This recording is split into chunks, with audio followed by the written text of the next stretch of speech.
All right. As always, please use your raise hand function if you have any questions. We have about 20 minutes and we'll get to as many questions as possible. First up, Chris Bills with Striker Texas. Go ahead, Chris. Thanks, Laura. Hi, Josh. Yeah, you guys have another tight stretch of 3 matches coming up. I know some of the more, disappointing results of the season have come during those stretches, and I'm just curious, if you have considered any alternative ways to handle the rotation and things, making sure that guys are fresh, but also maybe going after all 3 in a way that maybe you haven't quite been able to previously due to rosters and health concerns. Yeah, no, I think scheduling becomes challenging. I think when players, obviously, the depth of our roster has provided challenges, but this series of games and the series of games that we end the season with is scheduling wise, it's a little different. It's Saturday, Wednesday, Sunday, so you do have the time in between each game. That's a little bit better than certainly what we saw in the last series of games, where it was again Sunday night, Wednesday, Saturday afternoon. So I expect our guys to be a full complement of players to be available, given that you have enough break in between each of the games to get recovered, and obviously we'll just have to see where guys are physically, but I don't expect to have nearly as much roster rotation. Yeah, and I'm curious how you what you thought of the U.S. During this World Cup qualifying window, having gone through a similar rotation with 7 guys being rotated midweek, or not midweek, during the weekend in Panama, and maybe if that sparked some discussions with maybe Greg or some other coaches about how best to handle these tight 3-game stretches that are becoming more common with the congested schedule. Yeah, it's challenging. It's certainly challenging. I'd say for them, they prepared in a way, I think, where they've tested that, what that was going to look like with some of their preparation games leading up. So I think they had, an idea of what it wanted to look like. The goal ultimately is to qualify for the World Cup. So they're on their way doing that. And of course, there's always going to be the criticism of, losing a game and making changes on that middle game. But, you start with a plan. I'm sure they had a plan with what they wanted to do with the players that they had available.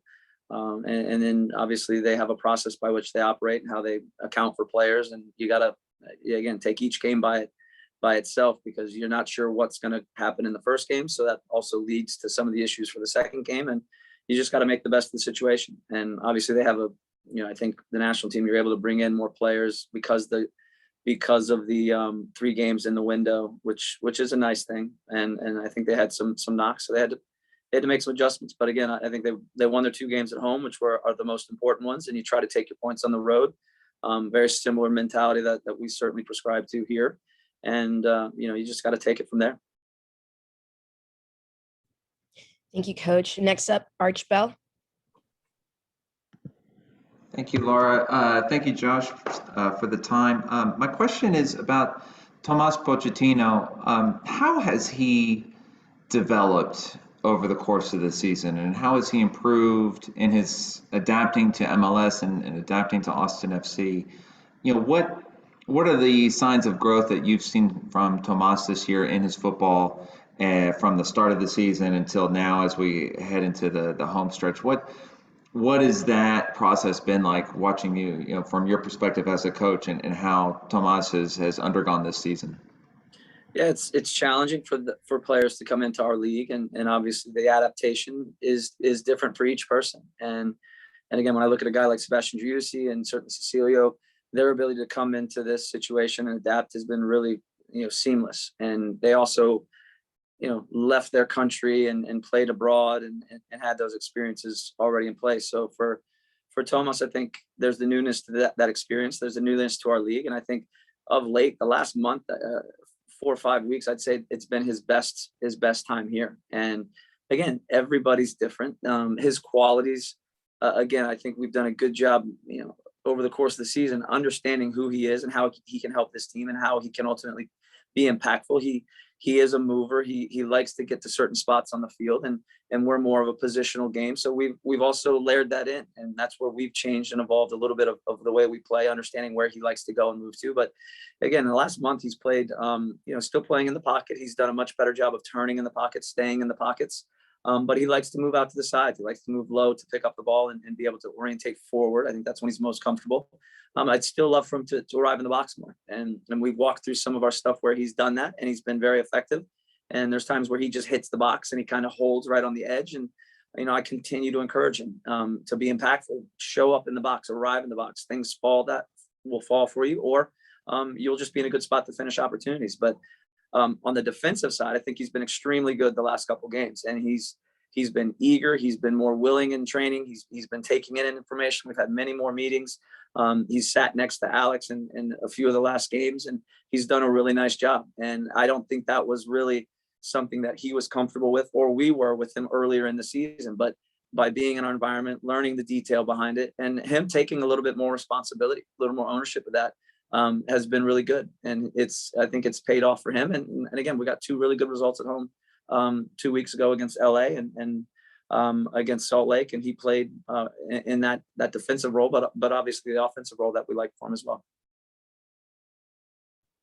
Thank you, Josh. Next up, Jorge Turalde. Go ahead. Hi, Josh. Did you talk to Cecilio about his goals on against Real Salt Lake? And I'm talking about his position. Like he looked different, in my opinion, to another games, like more free on the field. Do you have this conversation with him and also with the team about especially Real Salt Lake game? Yeah, we prepare for each team in a pretty thorough way. Obviously, we had 3 games in that week, so it was difficult to get everything right for that Salt Lake game. But I think we had a pretty good understanding of who they were, knowing Pablo, knowing what their structure was. So right away, we knew there were going to be opportunities for us to exploit them. And those things became very clear as the game went off. And we took a quick advantage of offensive transition, getting at them on the weak side, getting off of one side to the other side. And again, Cecilio's positional discipline to stay wide, to be an option, not coming into the middle too early, because, he's extremely good with the ball at his feet, and he's very good 1v1 getting by guys. And that was on display, certainly in the second half. And then again, like in a good position as we progress on the right side, that he can arrive in the box and his willingness to get in the box. And again, I think he did that well on both of his goals. And he had opportunities for other goals as well. And I wouldn't say it was Cecilio's best day, but he found ways to be impactful. That was without the ball as well as with the ball. And that's what's really, really satisfying and gratifying as a coach and as a team, because he's finding, who he is. And certainly we're finding him in his better moments. He's playing out wide in his true position, and having Musa has really helped, I think, Cecilio be more defined in what his role and how his impactfulness is going to be felt in our team. And then also Diego Fagundes and the connections with Sebastian Giussi and Tomas to bring the game to individuals around the field to where they can make an impact.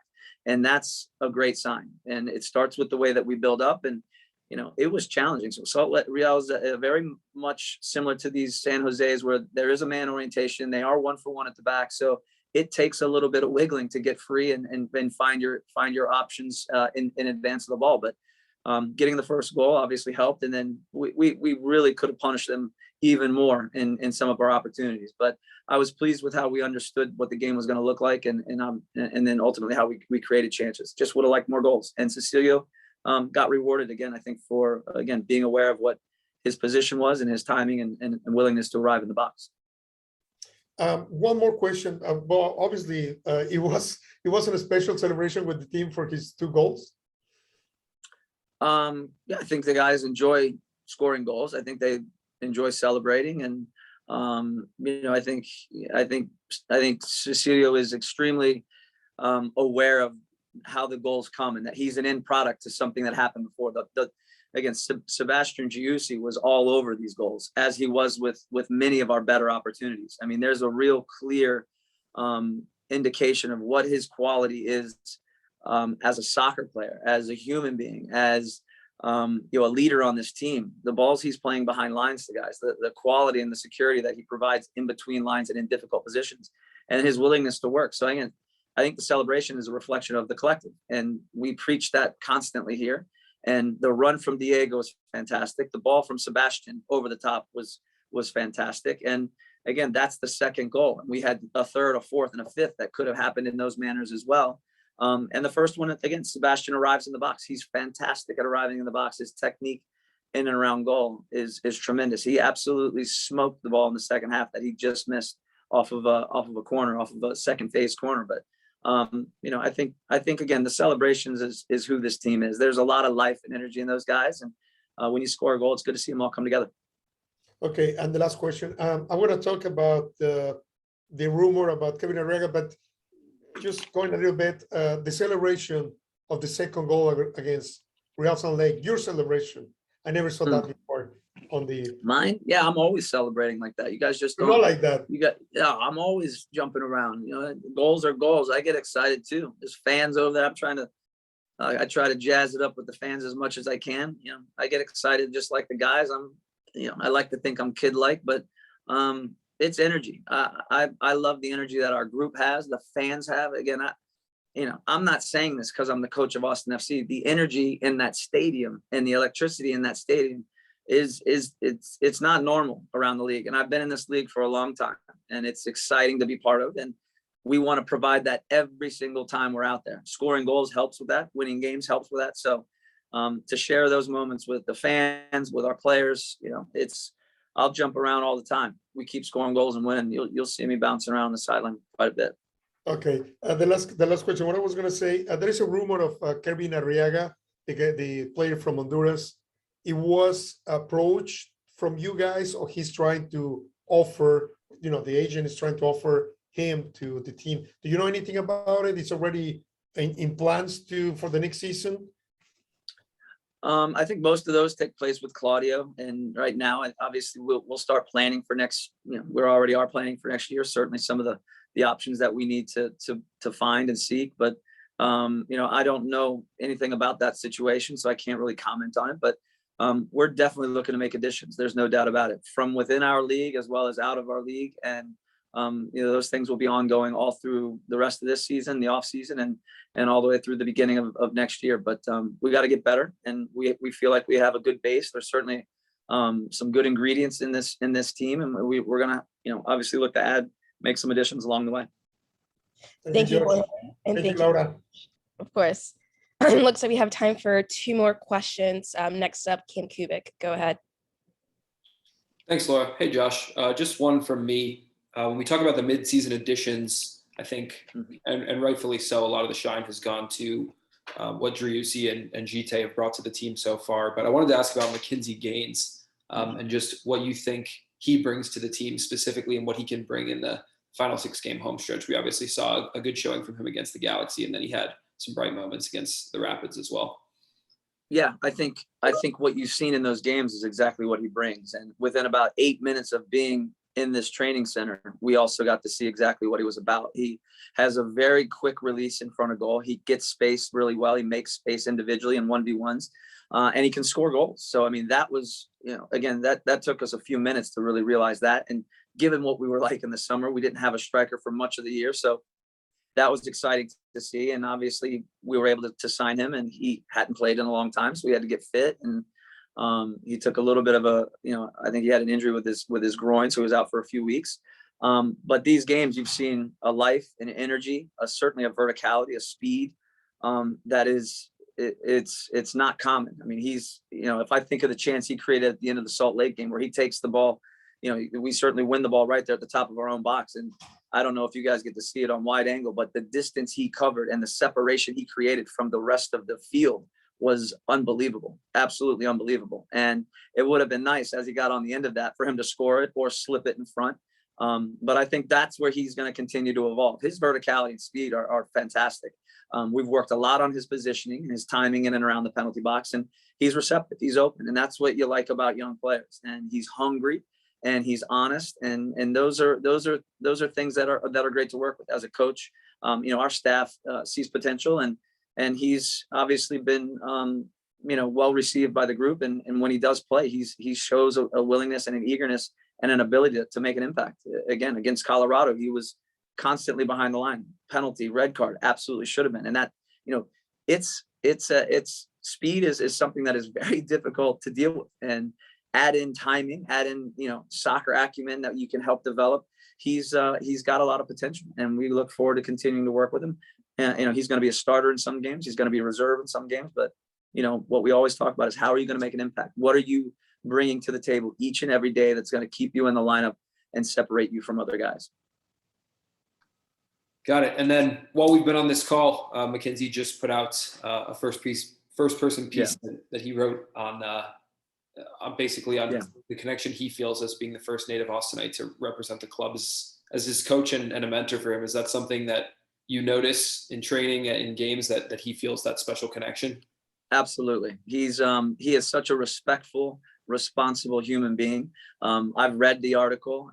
It's indicative of who he is as a person and a human being. And we're also here to develop human beings. And we want to make the human being a very good soccer player. But he's a humble, hungry kid. He's very respectful. He's had actions out on the field that he immediately goes to apologize because he feels like, he's, in a moment of conflict, he says something or he acts in a way. And I'm like, but that's part of this. You're fine. You bring that energy, bring that little bit of bite. That's nice. But, he's a sweet person, and he's extremely proud to be from Austin. He's extremely proud to represent this club. And, I've been able to spend time with him. We talk about these things, and he's a great kid. And again, this article, I have it right in front of me, but really is fulfilling in a lot of ways. It talks about who he is and where he's come from, the experiences he's had along the way that shaped him to today. And like I mentioned, I mean, the atmosphere, the energy, and being in Q2 in this stadium, for me, being a new to Texas and certainly moving to Austin is tremendous. I can only begin to imagine what it's like for him to grow up here and now come through the ranks in Austin and be able to play professional soccer as the first Austinite. It's a great accomplishment. And like you said, he won't be the last one. He won't be the last one. And that's where our academy is going to come through. And certainly our ability to recruit players from outside our region is going to be critical. But I think it's a great story. He's a great person, and he deserves so much credit for what he's gotten to this point. But we want to make him better, and we want to continue his growth and help him develop. Appreciate it. Thanks, Coach. You bet. Thanks, Coach. What a great question, Cam. That concludes today's media availability session with